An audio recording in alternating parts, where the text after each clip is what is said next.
Νίκος, παρακαλώ.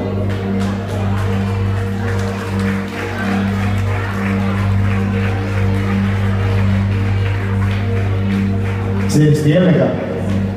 Όχι να φάνω τέρμα τώρα. Έλεγα θα στήσω το όνομα σου, έλεγα θα φύγω μακριά σου,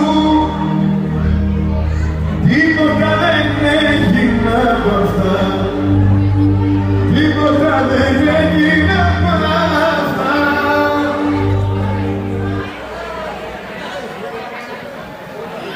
Έλεγα πως θα σε ξεπεράσω, σαν λες κανείς θα σε ξεχάσω, όλος υπάρχεις τελικά.